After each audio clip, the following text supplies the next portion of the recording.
C'était la rentrée des classes au collège. Mon premier jour de 6e et ses nouveaux pièges. Le maître énumérait d'une voix appliquée tous les objets qu'il nous faudrait pour étudier.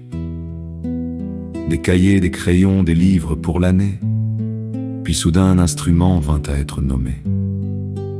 Pour le cours de musique, il faudra les enfants apporter un pipeau dès la semaine suivante. Je baissais lentement les yeux sur mes souliers.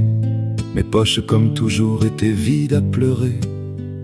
Je savais chez nous, il n'y avait pas d'argent pour acheter ce pipeau demandé aux enfants. J'étais perdu dans ce monde et déjà différent, unique enfant d'Asie parmi tant d'innocents. Au collège, au pensionnat, je gardais mes blessures. Je vivais dans le silence, nourri d'un rêve pur. J'étais désargenté quand un inconnu ému m'offrit la main du cœur que je n'attendais plus. Un simple petit pipeau acheté par bonté a changé pour toujours ma façon d'exister.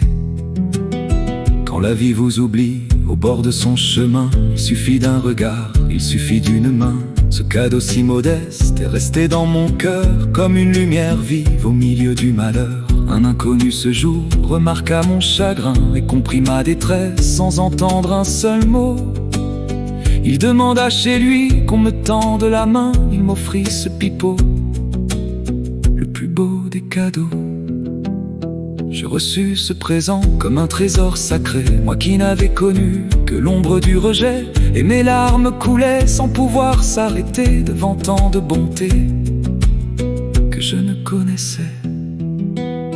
Des années ont passé depuis cette matinée, mais je garde en mémoire ce geste inattendu, car souvent les plus grands trésors d'une destinée naissent d'un simple élan qu'on croyait perdu. Aujourd'hui dans ma vie, quand j'accueille à mon tour ce que le sort bouscule et prive d'un secours, je repense aux pipeaux reçus dans mon enfance et je rends à d'autres un peu de cette chance.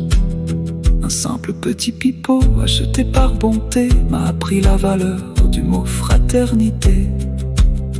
Et depuis ce jour-là, malgré les vents contraires, je crois encore en l'homme et en sa lumière.